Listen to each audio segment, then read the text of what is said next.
बहुत समय पहले की बात है। छोटे से गांव में चांदनी नाम की एक लड़की रहती थी जो बेहद ही खूबसूरत थी और उसका दिल भी बहुत बड़ा था।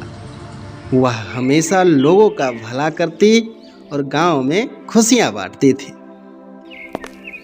एक दिन वह जंगल में टहल रही थी। तभी वहां उसे एक जादुई पेड़ दिखा जो सोने की तरह चमक रहा था। चांदनी ने पेड़ के पास जाकर उसे छुआ। तभी पेड़ से आवाज आई, मैं एक जादुई पेड़ हूँ, तुम्हारी एक इच्छा पूरी कर सकता हूँ। तब चांदनी ने सोचा और कहा, मैं चाहती हूँ कि मेरे गांव के सभी लोग हमेशा खुश रहें और स्वस्थ रहें। तभी पेड़ से रोशनी हुई और पेड़ ने कहा, तुम्हारी इच्छा अवश्य पूरी होगी। अगले दिन गांव में चमत्कार हुआ। सभी लोग खुश रहने लगे। बच्चों में बीमारियां दूर हो गई। गांव में सुख शांति छा गई। लोग चांदनी की तारीफ करने लगे।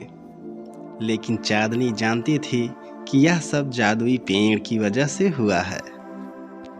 एक दिन उस गांव में एक लालची व्यापारी आया। उसने गांव वालों से उस जादुई पेड़ के बारे में सुना। व्यापारी चांदनी के पास गया और बोला, मुझे उस पेड़ से जादू चाहिए। मैं उस जादू का उपयोग कर अमीर बनना चाहता हूँ। चांदनी ने उसे मना कर दिया। व्यापारी लकड़हारे से मिलकर उसे काटने की योजना बनाता है। योजना का पता चलते ही चांदनी जादुई पेड़ से सारी बातें बताती है। दूसरे दिन जैसे ही व्यापारी लकड़हारे के साथ जादुई पेड़ के पास पहुंचता है, जादुई पेड़ अपनी शक्ति का उपयोग कर उस पर आग बरसाने लगता है। व्यापारी और लकड़हारा अपनी जान बचाकर भाग जाते हैं और गांव में खुशियां लौट आती हैं।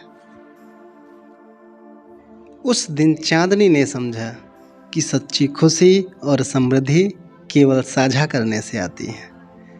इस तरह चांदनी और जादुई पेड़ ने गांव में खुशियों का नया अध्याय शुरू किया। ऐसी ही मजेदार कहानियों के लिए चैनल को सब्सक्राइब करें।